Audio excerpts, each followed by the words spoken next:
Hello and welcome. Feroza is a trans activist and advocate and one of the appointees to Atlanta Mayor Keisha Lance Bottom's historic first LGBTQ advisory board for the city of Atlanta. After coming out in a viral Facebook post as a trans woman living in anonymity, Feroza has quickly jumped into activism and worked with numerous organizations in the Atlanta area, such as Trans Housing Coalition, Asian Queer and Adolescents Group, and Daisy Q Diaspora to create a safe space for Asian and Pacific Islander youth. She has spoken at multiple schools and colleges, has been featured in magazines and articles, and recently hosted the Stonewall Pride celebrations in Atlanta in June. In 2018, she was appointed Aid Atlanta Ambassador, and in 2019, she was Grand Marshal for Atlanta's 50th Pride celebrations. She works with groups locally to help with intersectionality, specifically cultural and religious background issues targeting the Asian LGBTQ community in order to build a safe space for that community. So, as I mentioned, tonight is a follow up event on Feroza's Oglethorpe University talk in March, and it is a chance for you all, for students and advocacy groups, to have an intimate conversation with the activists. So following a short presentation, Feroza will host a Q&A session with all of us. So welcome, welcome, welcome. Hey guys, I'm happy to see some similar names from the meeting in March, and I'm grateful that you guys and Oglethorpe University had me come back out again, so thank you for having me. I know it's only 13 participants today, roughly, it looks like, so if you guys have questions throughout, just stop me when I'm talking. I think that might be a little bit better flow, and we can actually kind of stop and talk and conversate about, what you have questions about in the moment. I think since it's a smaller group, we can do some, just raise your hand if you have a question. Maybe we can unmute you and we can talk about whatever you want to talk about. Generally speaking, I'm going to give this disclosure because as an activist, most of the time, trans folks don't want to talk about personal issues, surgery, relationships, their personal lives, familial backgrounds. I'm really open to anything, especially when I'm speaking to college students. I find that it's much more of an honest and open conversation to have. If people have questions about these kinds of things, I'm not easily offended and I'm not very shy, so feel free to ask me those kinds of things. But I would like to disclose that in most normal situations, you're not going to talk to a TGNC person about, their body or, their past or, dead names, things like that are just absolutely not okay to ask. Would you mind explaining dead names? I think that was one of the biggest takeaways from last time, is that there's so much that we don't know about the trans community. Dead naming is actually using someone's previous name. So in a lot of cases, when a trans person is, binary, often they will change all of their legal documents, change their name. They'll go by a different name as they start transitioning. So in my particular case, my dead name is Feroz, which is Feroz. It's the male version of the name that I currently have, Feroza, which is just adding an A. I did that for ease for my family because I didn't really think that my family could or would commit to changing, my name from Feroz to Shabana or Maya or, whatever beautiful names that I had in my mind that I thought would be gorgeous. I just don't think that my family was really supportive at the time. And you got to remember, this is again 20 years ago. Come from a Muslim background, come from an immigrant and South Asian background, so family wasn't very supportive to begin with. So tried to make it as easy as possible. But when you're talking about somebody's dead name, if they transition from like John to Samantha, you don't ever want to use that name John again. You don't want to use it in any articles. You don't want to use it even in their past tense when you're talking about who they used to be. It's much better to refer to them as who they currently are. Samantha, use current pronouns. And, in the past tense, just don't use that name at all if you're describing them. You can avoid it. So that's pretty much what dead naming is. Any other questions? So I'm going to go through a little bit of my life like I did before on our initial call, but this time what I thought I would do is kind of break it down a little bit more in each section. So like if I'm talking about my youth or my childhood or suicide or college, some of the different things that happened in those different places, religion, how that affected me growing up, during college, maybe like fetishization or dating, being sexually assaulted, other things like that. Some of the things that we're going to talk about today may be things that are, triggering. So whenever I can, I'll try to give you guys a little trigger warning. If you want to step out for a little bit, you can, or mute me. So I'm going to start again with my name, Feroza Syed. I'm a trans activist and advocate for those of you who didn't see the thing in March. The small panel we did here. I am a woman, very obviously brown, a daughter of Indian immigrants. I also identify as trans. So pretty much I'm effectively the anti-Trump. In my youth, as early as I can remember, I always knew I was a girl. My earliest memories, I always knew something felt off. I always hid who I was as a person. Probably after about the age 3 or 4, roughly. I think I might have talked about this a little bit in the past, but when we went to India for my Bismillah, which is a Muslim event where you read from the Quran, the first verse of the Quran in Islam, we were there for a trip, and my cousin grabbed my aunt's dupatta, which is what women cover their heads with or wrap around their necks, and wrapped it around herself like a sari and was kind of dusting off the courtyard in India, an open courtyard. I grabbed my mom's sari and did the exact same thing, and my mom said, you can't do that here, and no. And what that kind of gave to me again in that moment was that no, at 3 or 4 years old, you see who I am, but who I am is not acceptable, and that I can't do it. Specifically, I can't do it in front of other people. Like, already that I'm doing this, but this is just not acceptable behavior. And led to, from a very early on age for me, to a space of constantly doubting myself, wondering, if I was okay, if I was normal, why I couldn't be who I was, led to depression early on in youth. And, I struggled a lot in school. I'm also a whopping 5'4". So, previously when I was presenting as a boy, I was pretty small. I was a tiny person for, my previous gender or how I presented, and often got bullied in school and, treated unfairly for my size and how I presented. So I think that hiding myself, a big part of hiding myself was because I came from a Muslim background, and my family was not very accepting of LGBTQ people. I think this is very common in pretty much any major monotheistic religion when we're really talking about, LGBTQ folks or trans folks. I think it's the same thing in Christianity. I think it's the same thing in Islam, Judaism, often even in, polytheistic religions. We're looking at, in Hinduism, I have friends who, grew up Hindu, and I think it's maybe cultural more so than religious, but not accepted in those religions as well. So, growing up for me, I remember this one time we were down at Olympic Stadium, and I was about 13, 14, I feel like it was like around 1996, when the Olympics were here in Atlanta, and my uncles were very, machismo, very guy type of, older Muslim immigrant dudes. So we're walking around, and some gay guys kind of walked by, and they were in Daisy Dukes, and, my whole family was kind of giggling and laughing at them, and it made me feel really like uncomfortable because, obviously I had never come out, nobody knew anything about me, but just seeing their reaction to them was really made me feel just, uncomfortable. And then all of a sudden, my uncle said something like, if we were in Saudi Arabia, these people would be stoned to death. And it really kind of made me realize in that moment that, you got to think again, this is somebody who's 13 or 14, right?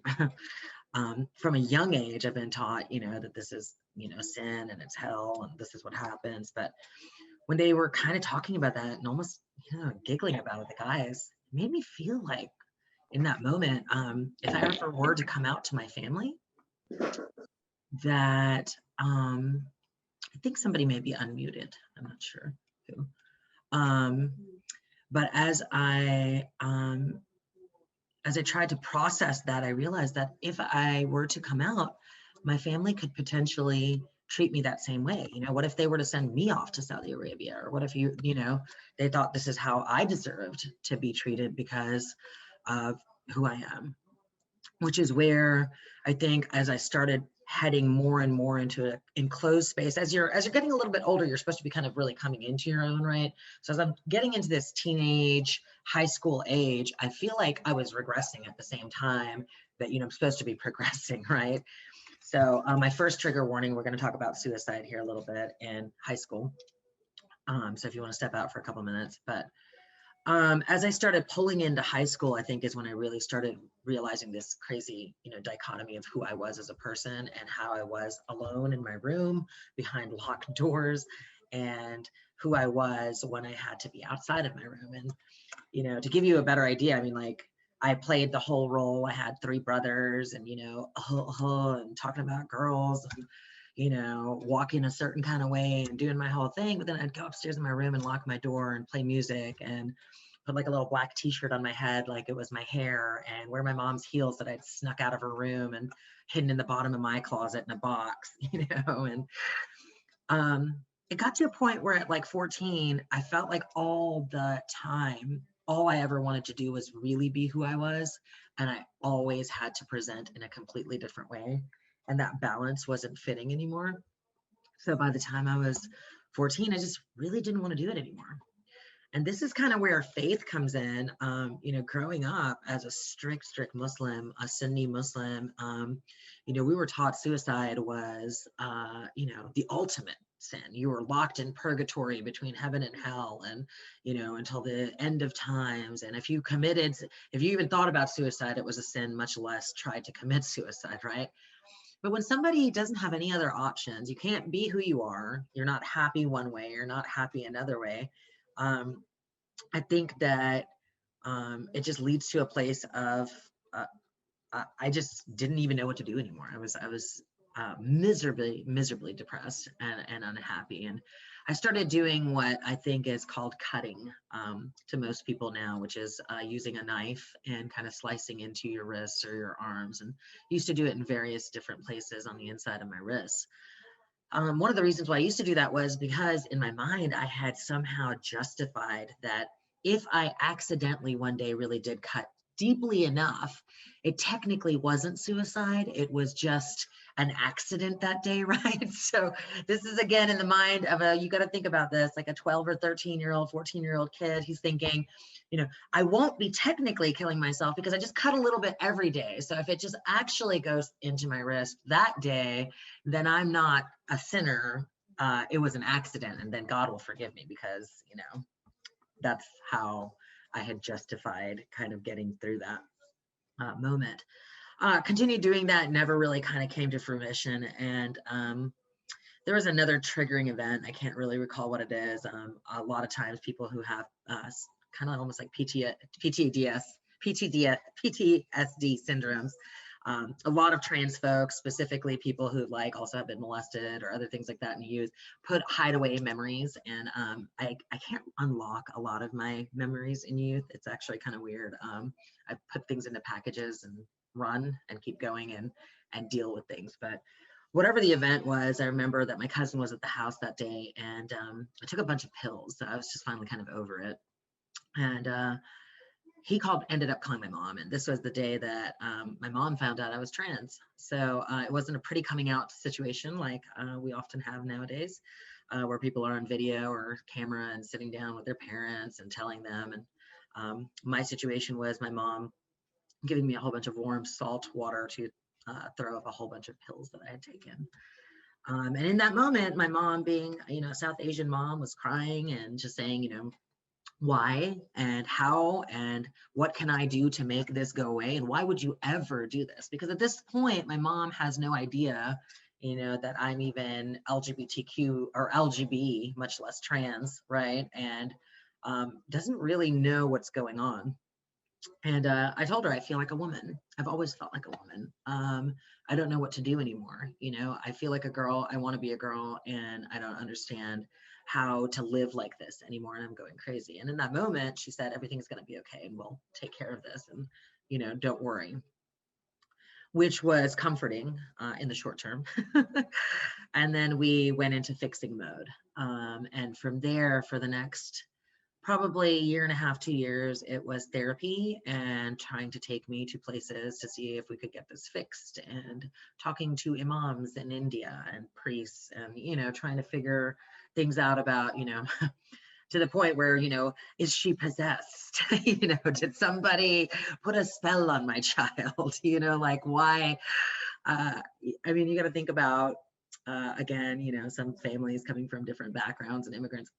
She just didn't understand. This concept was completely foreign to her, that somebody could be a trans person. She didn't even know what the word trans meant. So luckily for me, the therapist we ended up finding was a gender therapist, or a gender dysphoria therapist or specialist, and ended up actually talking to me. And it was really amazing because it was the first time I felt validated in my whole entire life. She told me I was not a crazy person, that there were other people like me. Now, again, for you guys that are watching this, this is before the internet. This is when we had pagers and Nokia cell phones at that, if you texted. So I didn't really have accessibility to know, right, that other people existed outside of who I was, and I didn't really have any other friends. I maybe had like one lesbian friend at school who wasn't out, but that was effectively um, the limit of people that I knew that were LGBTQ at the time. So this doctor actually ended up recommending a small youth group that my mom thought was, a fixing group that we went and talked to therapists, but it ended up being a youth group for LGBTQ kids. So whew, that was amazing, because I ended up going to this youth group and finding trans kids, lesbians, gay kids, and ended up finding one of my best friends to this day. Her name is Mia. We're still friends 30 years later, and 25 years later. And it was just an amazing experience being around other LGBTQ kids, and knowing that I wasn't the only person um, in that, situation. So it really became something that gave me a lot of comfort and solace, and also experience knowing other people were out there and that I was going to be okay. Um, I ended up staying in my, presenting gender as male through the rest of high school, because my mom and dad wouldn't let me transition. But as I got older and got my license, I ended up seeing doctors and ended up getting a prescription for spironolactone. My senior year of high school, I ended up starting to take spironolactone, which is a testosterone blocker. It's not a hormone that you're taking to, add in female hormones, but it blocks the male hormone. It was the biggest thing that I really wanted when I was younger. With my parents, was not to continue to grow any more masculine, to get any more facial hair. You guys have to, think, looking at me, I have no makeup on right now. Today was a crazy day, as many of you guys know, with the George Floyd trial. This is kind of capacity and where I'm at today.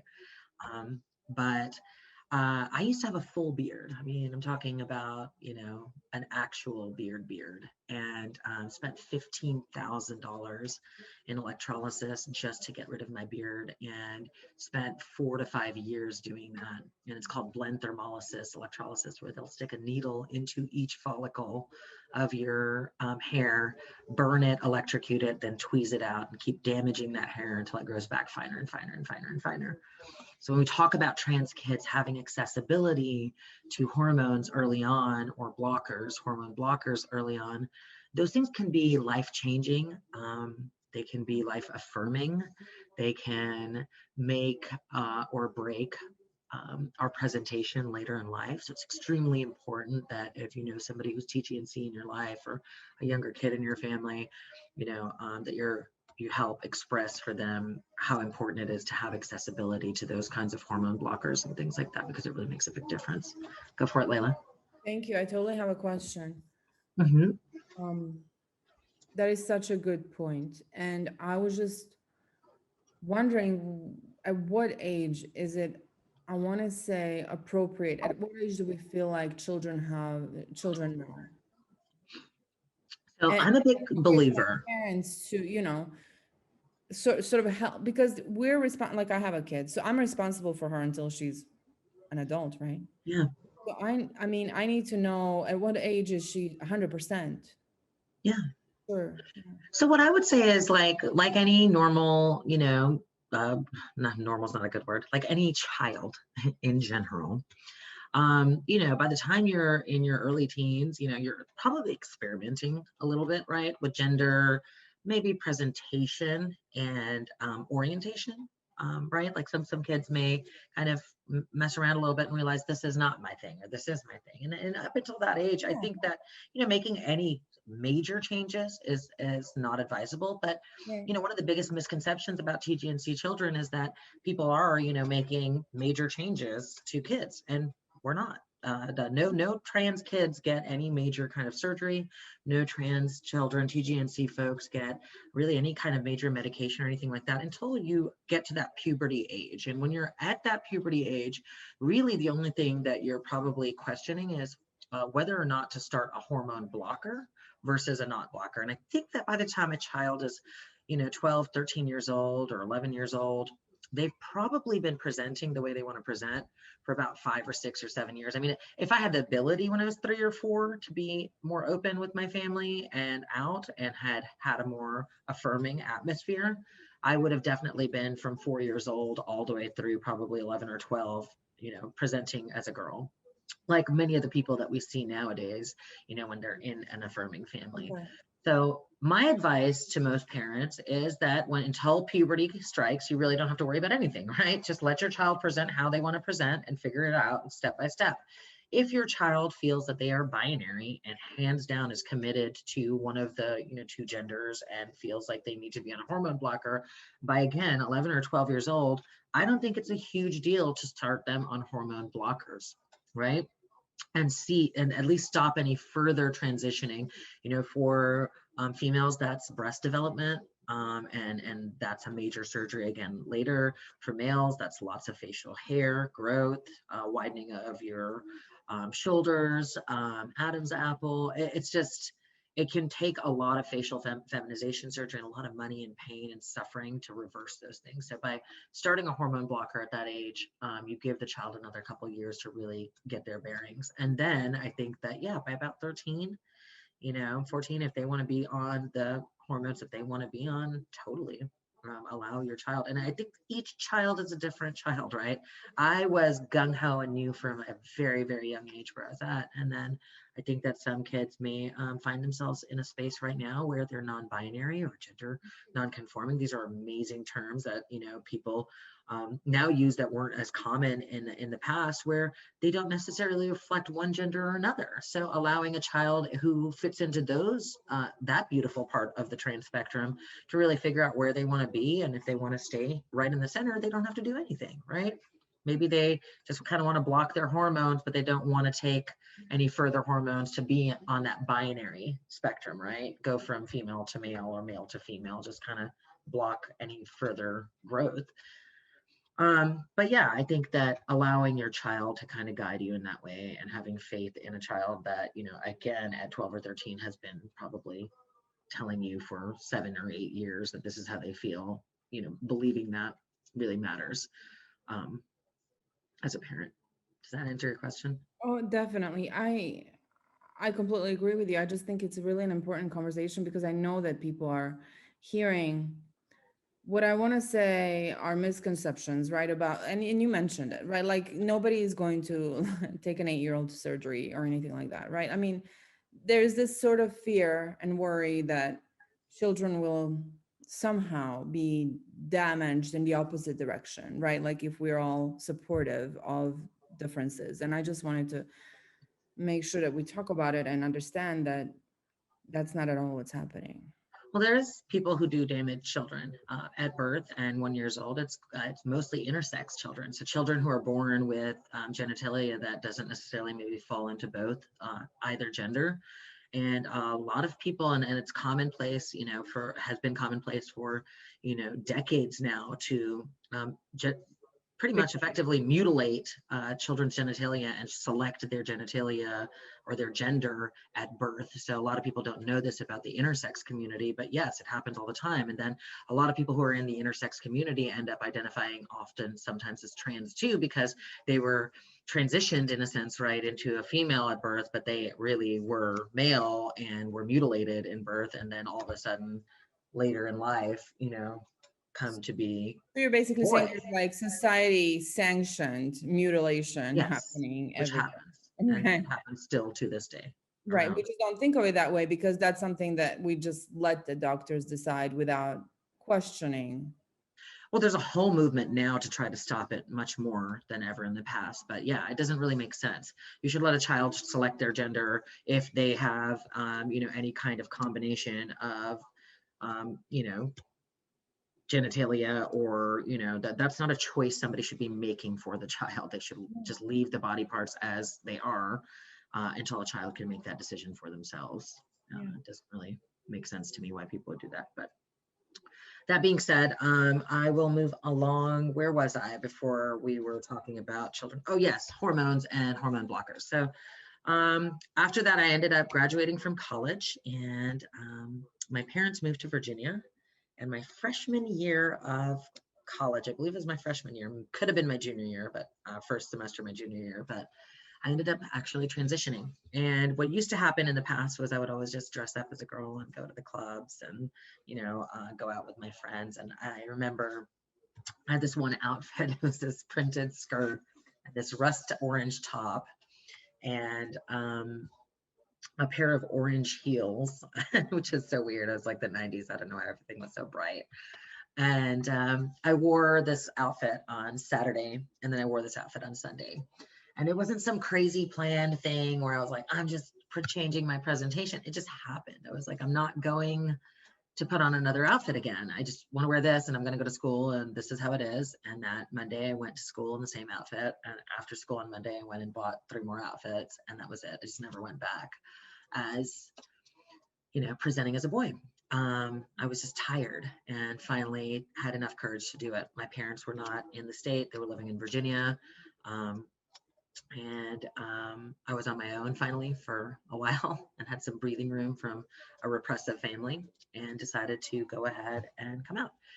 It was the hardest thing I think I've ever done. I remember that semester I was taking speech. So I started my speech class at the beginning, where you have to do a presentation in college at the end of your speech class. It's like 10 minutes or whatever, where you're taking public speaking. And, now I can talk in front of people, thousands of people, and feel comfortable. But before, I really wasn't. I was a very shy, nervous kind of kid. So I knew that if I could do it in that semester and I could get up at the end of the semester and talk in front of everybody in my new presentation, that I could do anything effectively. And that's what I did and ended up changing my presentation. By the time I was a junior in college, nobody would have known that I had transitioned.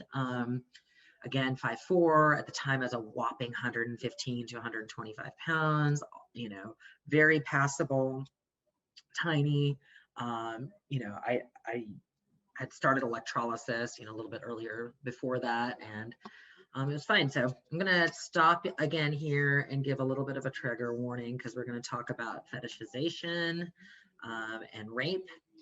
So if anybody needs to step out for a little bit, it's kind of the next sections of my story. So this is when we're going to talk a little bit more about, how patriarchal society treats trans women of color, and why so many of us, as you might know, more specifically Black trans women, are being murdered, treated the kind of way that we are. Fetishization is when you're attracted to something, somebody for a particular quality, and you can fetishize them for being exotic, or for being a trans woman, or having particular body parts, or for being Asian, or exotic, or whatever it is that you choose. But in my particular situation, I was always fetishized when I was younger for being a trans woman. And you guys often will see on porn sites and things like that, people they'll have, chicks with dicks, or, she-males, or trans women. I mean, it's just, yes, this is how people refer to things. And when, young men or young women are watching videos like this, or seeing porn from when they're a young age, they kind of start seeing women, or trans women specifically in my situation, that this is how people are supposed to be treated. This is how, you objectify a particular person, or this is what makes them attractive or doesn't make them attractive, or this is what their value is based on. So growing up, even back then, might have not have been the internet age, but there was still lots and lots of, stuff out there like that. So often when I was dating, I would only be dated by guys who were attracted to, trans women. If I was dating straight guys, it was a really weird situation of disclosure, trying to find what was a safe way. On multiple occasions, I had been spit on, choked out, I had been thrown down stairwells. Even just in bars or clubs, it was often a very, very scary situation, because people would come up to me, hit on me. I would try to get out of the situation. Guys would be assertive or aggressive, or, hey, I want to dance with you, or, hey, give me your number, or, hey, I want to talk to you. And it's just always finding a space that I felt comfortable saying, hey, this is my story, or back up a little bit. Initially, I would tell people right off the bat, and then I started experiencing violence. And then I was like, well, now maybe I won't tell people right off the bat. Maybe I'll kind of hold it back. One of the biggest mistakes I made in my youth was thinking that if I'm, after being rejected again and again and again, or, experiencing violence, that if I were to maybe let a guy kind of fall in love with me, or talk to a guy a little bit more, right, then maybe then if he loved me, or he liked who my personality was, he would look past who I am as a trans person. So we often see this narrative, right, of trans women trickery, and trying to trick straight men into being with them. And, that trans women are out in these streets and creating these situations for themselves. And one of the things that I'd like to express on this particular conversation to you guys is that, you really never know what somebody's going through until you've lived in their shoes. And, in that particular situation, when I look back, I really only did it with one guy, where he kind of fell in love with me. And then I told him, I was really upset, and I'm blessed that I didn't die, or, that he didn't shoot me or anything like that on disclosure. But we just don't know what these women are experiencing and what their past experiences have been, for them to maybe slightly want to hide who they are, or maybe think, again, in youth at 18, 19 years old, I was thinking, oh, well, if this guy falls in love with me, maybe he'll be a little bit more open to being okay with me, because every other guy's rejected me and nobody wants to be with me. I don't think it's a malicious thing that people do. So just clarifying that point. It got to the point where I didn't want to disclose anymore, honestly. I had experienced so many bad things, and we'll talk a little bit more about this, because I went into a life of anonymity as a trans woman. I just kind of didn't want people to know I was trans anymore, because I had what's called passing privilege, due to the experiences I had, mostly in college. So what I would tell the guys that are on this call is, if a trans woman, you ever hit on a trans woman, or she does tell you that she's trans, being understanding and being like, okay, that's cool, it's not my thing, and just walking away is so much more, honestly, attractive and nice. And I could always tell, honestly, the guys that had the worst reactions to me were the ones that always had something, under the if that makes sense, under the water. It was always guys who were like, hey, yeah, you're gorgeous, but that's just not my thing, and walked away. That I would be like, oh, wow, that was really cool. But it's very clean and nice, and okay, it is what it is. It always felt like the guys that were the most violent to me, or the most, physically whatever, had some sort of attraction that they couldn't deal with, if that makes sense. So Anyways, we're going to talk a little bit here in college about my family loss too. So this is when I transitioned. I have 40 to 45 members of my family in the Atlanta community, at least, maybe 50, 55. I don't even know how many cousins I have now because I don't talk to anybody anymore. Everybody stopped talking to me. So to this day, I am 20 years transitioned, roughly, and I still don't have an extended family in the Atlanta area, only my immediate family. I have a couple cousins here and there that talk to me, but religiously speaking or community or family wise, a lot of TGNC folks experience loss of their families. It can be a very, very difficult thing to navigate. So if you have anybody who's in your life who ends up being, TGNC or LGBTQ as they start coming out, try to be a support system for them. Try to be there for them because they might not have the same experience, you have with your family. Holidays are always hard for a lot of TGNC and LGBTQ people. Thanksgiving, Christmas, for me, it's Ramadan, which we're currently in the middle of right now, and Eid. It always brings back lots and lots of memories, very triggering because I don't have anybody to celebrate with. My immediate family is a little bit more accepting now, but it's still odd because in a weird way, often I feel like LGBTQ kids kind of have to choose between their religion or survival. Right. So a lot of us kind of back away from a lot of religious institutions based on the fact that we're told that if you're LGBTQ, you can't exist or within faith, within the bounds of faith.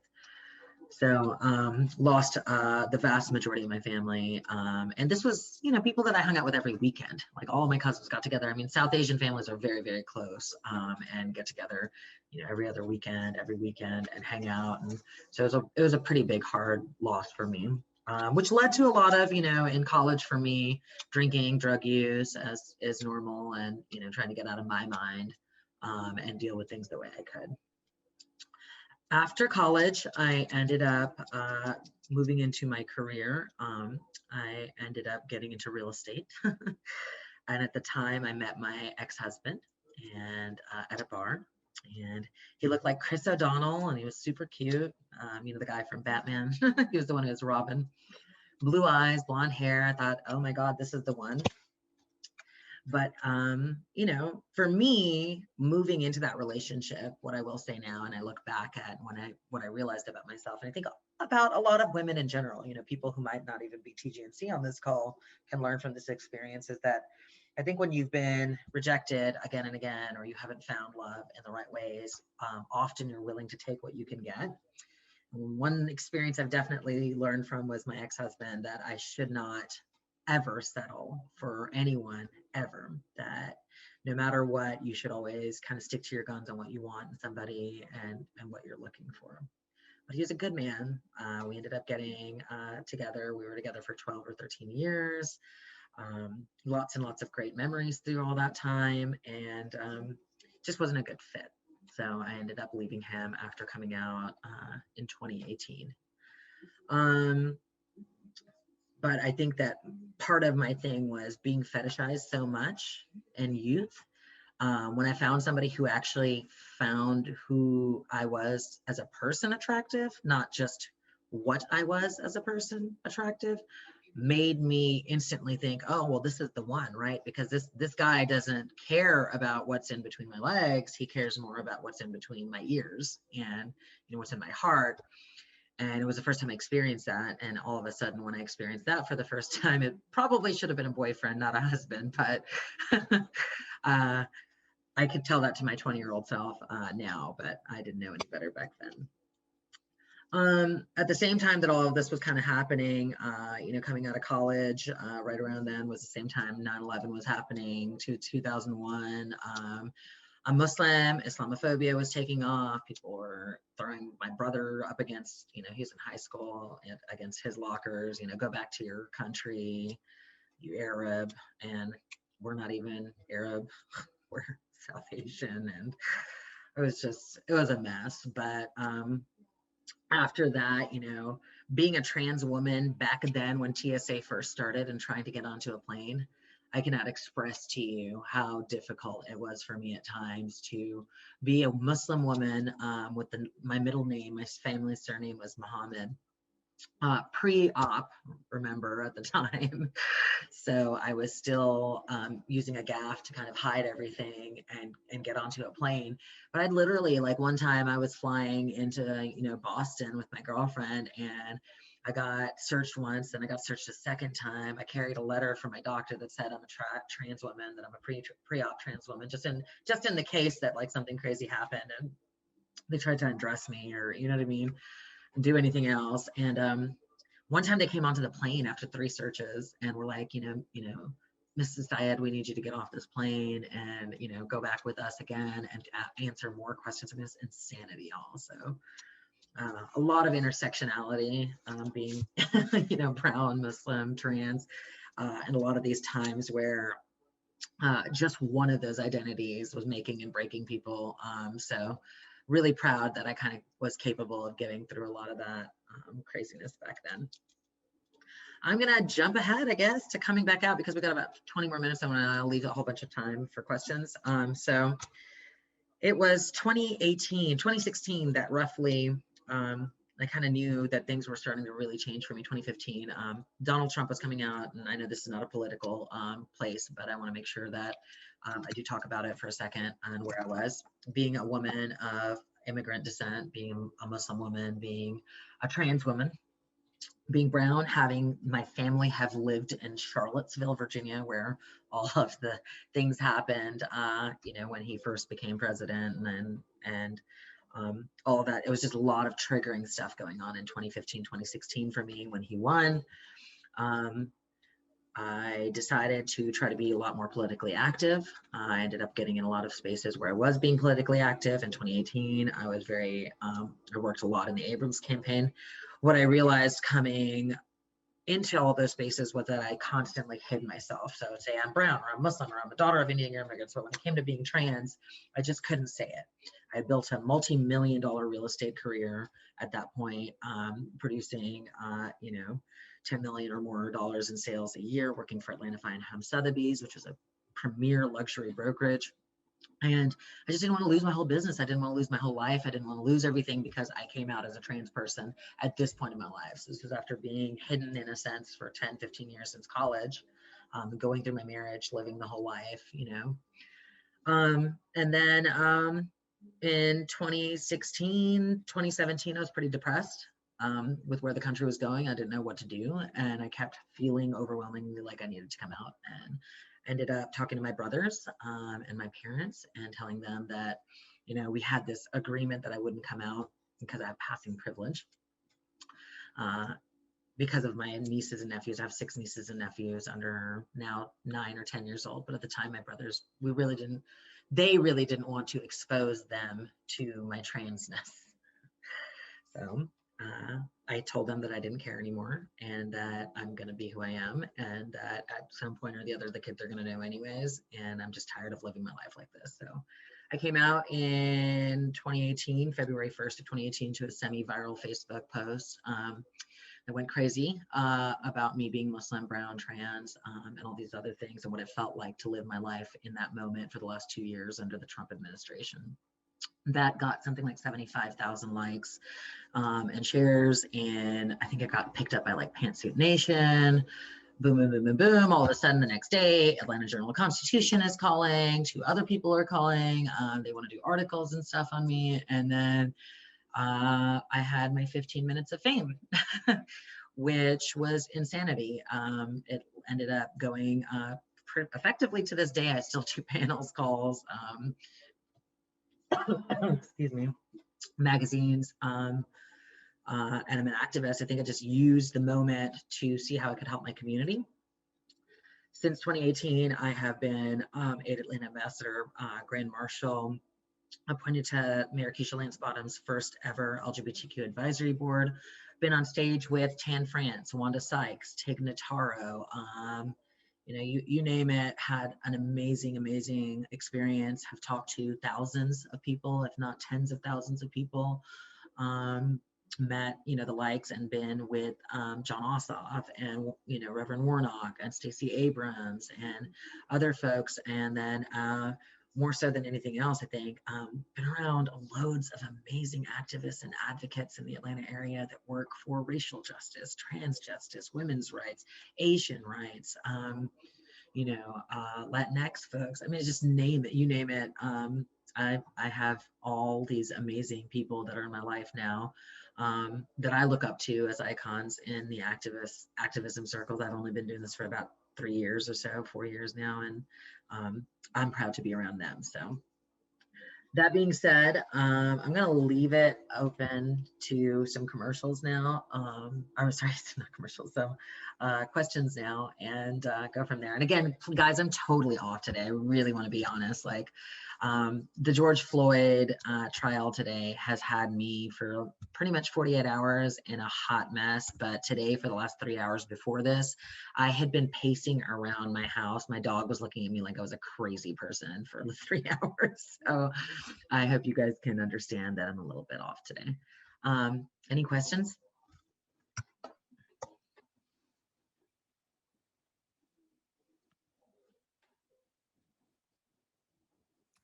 Definitely, I don't know what to say. I'm really happy with how it played out. It could have been worse in terms Oh of, yeah, yeah, in terms of the verdict. I think we're living, I mean, we're always living through like a really tense time, right? I mean, I can't think of a time where we weren't, but we need to live up to the moment. And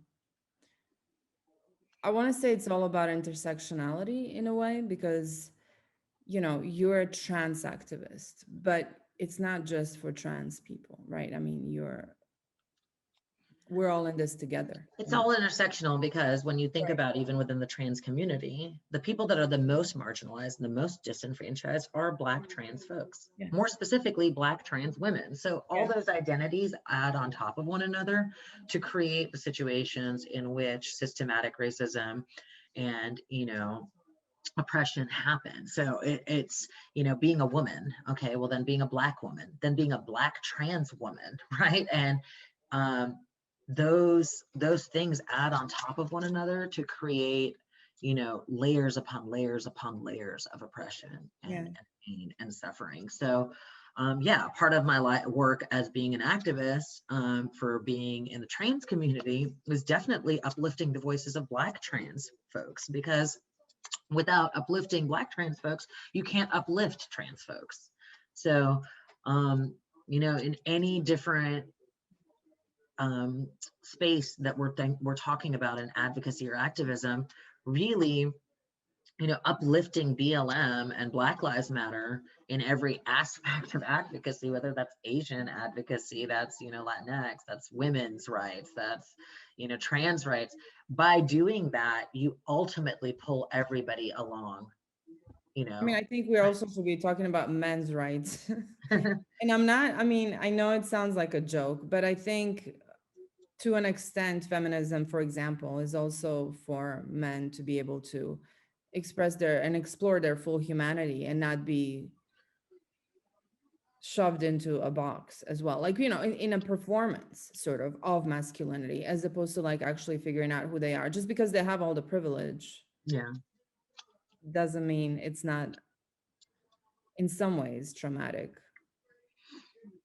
Well, I mean, there are Black men and there are Asian men too, Yes, and you know what I mean. So again, within being a man, yes, there's trans men, obviously. and then there's Black trans men. So I mean, it's really, yeah, it's just another category, another identity. But yeah, I think that uplifting the most marginalized in any identity we're talking about, you then take the whole group along for the ride, because you're bringing everybody up to some level of equity or equality. So helping those that are the most disenfranchised in any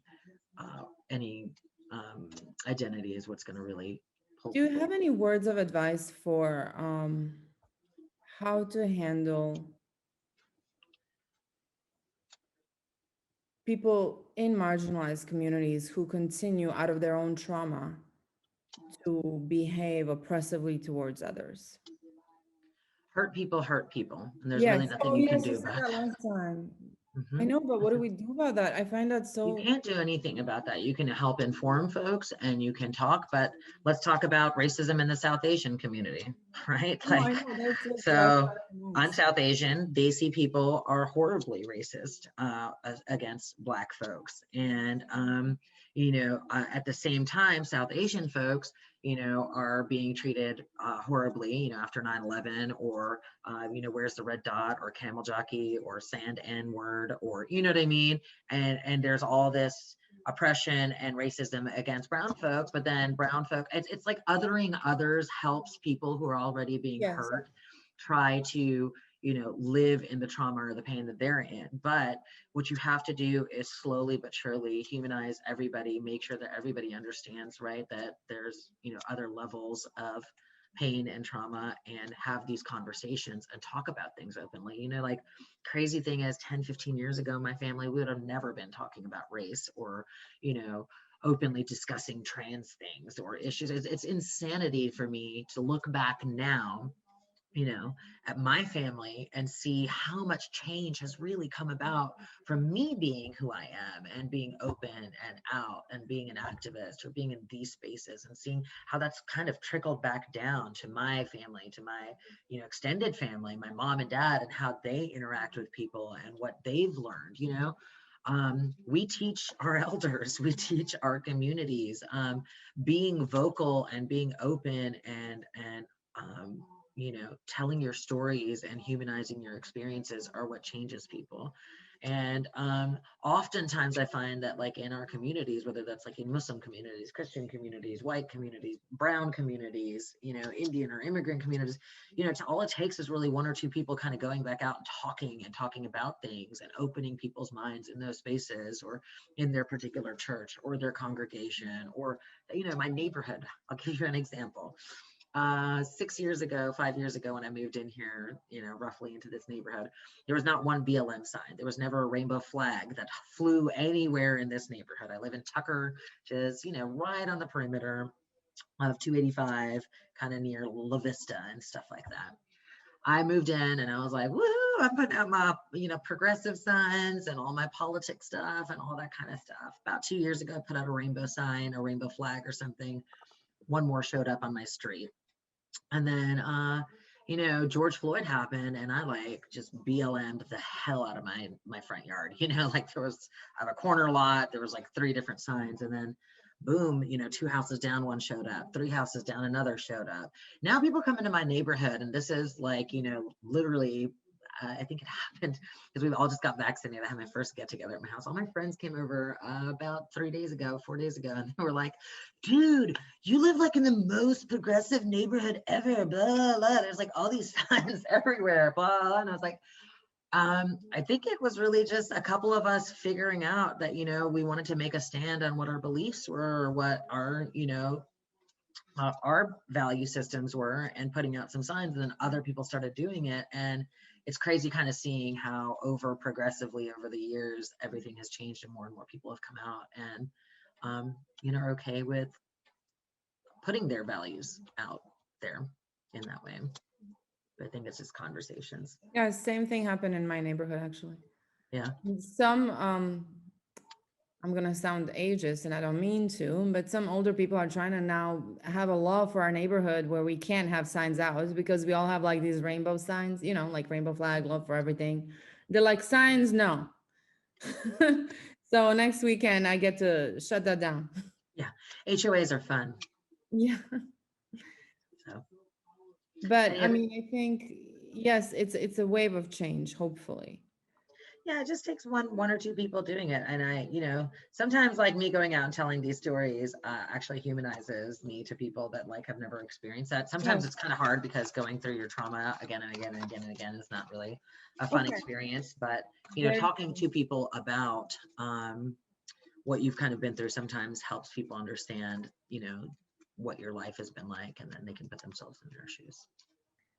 I keep hogging this conversation. Peter, do you maybe have any questions? Yeah, I was just about to say something that, based on your presentation. Hello, I'm Peter Cower, and obviously I'm probably you and I are sort of at opposite ends of the spectrum, but it's lovely to have you. Thank you so much for coming out. And Absolutely. I think you're incredibly courageous. And thank you for being willing to tell your story, because I think it has huge impact on people. And one of the reasons I think it is that somehow, and we're talking about how we change other people. And I know this is going to sound very corny, but I think it's coming from the right place in your heart. And you seem like you're doing that, because it's not confrontational, and and we're all human. And I think that comes across. And in my experience, and the brother-in-law who is a Trump supporter, and it's like, how can that be? Is that I've just found, well, one of us is going to be happy on election day. And by God, I'm glad it was me, um, but it makes a huge difference. So it's incredibly important what you're saying here. And I think, even I teach, and something I think is economics, which is really interesting, but all the pictures are off. It's really hard, and everyone's so burnt out on Zoom and being in class. So please don't take that in any Oh, I'm not. negative And way. I'm one of those people too, y'all. If I didn't have to be on this panel right now and you guys seeing me, I would have my face off right now too. I have my hair in a bun. I have no makeup on. Today's been an extremely emotional day for most people. So I completely understand why people don't have their camera on, and it doesn't hurt my feelings at all. I have, gotten up, like I said, in front of tens of thousands of people and spoken. So, I can do this on a Zoom, and I'm very happy to be here. I know we have a couple minutes left maybe, so I'm gonna offer you guys my Instagram is at Feroza Syed ATL. After my last conversation in March, I had at least 2 of your students reach out to me for private questions and sending me, asking me for recommendations for like local churches and progressive folks. So if you guys need anything at all, feel free to reach out to me on Instagram, on Facebook. My name is Feroza Syed, first and last name. Please send me questions. I know that's hard to ask questions in public spaces, especially if you think it might be something that's private or you don't want to talk about it, or it's maybe something that has to do with you. I do talk to people as much as I can online as well. So if you ever have anything that pops up, let me know. If you need resources, you need, a TGNC friendly imam or a mosque, or you need, a synagogue or church, just let me know if there's anything I can do to help get you into the right folks. I also work with PFLAG, which does a lot of therapy, and there's also kids counseling groups, or anybody in like your family needs, a resource for somebody who's younger. Just let me know. I have lots of things at my fingertips, and I'd love to be able to give you guys any access that you need to things. So Thank you so much, Feroza. And also, I am recording this, so I hope that students, as they have a breather from midterms and everything, can look over it. I know I had students who were interested in being here and might not have been able to come out tonight. today's a crazy day too. I It have is a friends crazy literally day. heading to downtown right now, because even though it was good news on the protest, on the verdict, people want to be with family, people want to be with community, people want to be with other activists right now. So Let's I hope it's the understand it. beginning of a good wave of change, right? And Yeah. I really want to say thank you, Peter, for noting that everyone has Zoom fatigue and is dying. Feroza, this is so helpful. I really enjoyed this, and I really appreciate you sharing. I think that is so hard. And sometimes my students tell me, things like, and they're perfectly right to say that. They say, I shouldn't have to educate others. You know what I Yeah. mean? I shouldn't have to. It's my trauma. Why do I need to talk about it? And I always tell them, you don't. You don't. But if You we don't don't, have to. You don't no, have to at yes, all. but if Yeah. we don't, but you all are right. Like conversation is the only thing that does humanize us to each other.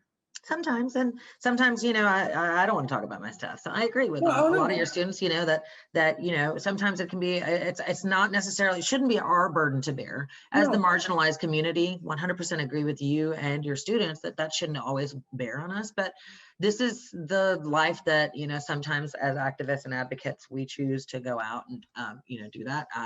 I've also found that in order to get people pulled in, and be empathetic, sometimes you do have to use those stories. So it's not fun doing the trauma thing sometimes, but I felt very safe and comfortable in this space sharing some of my information, some of my past, what I've been through, because we had discussed that we would talk a little bit more about personal things on this call. So I'm happy that I got to share what my life was like coming into this. So I'm happy that you guys got to see that. And if you guys have any other questions or concerns, or there's any similarity in your lives, you need somebody to talk to, please feel free to reach out to me. I was in college at one point, know what it was like, and would love to be able to put you guys together with some other resources. Okay. Thank you so much. Thank you. Bye, y'all. Bye. Thank you.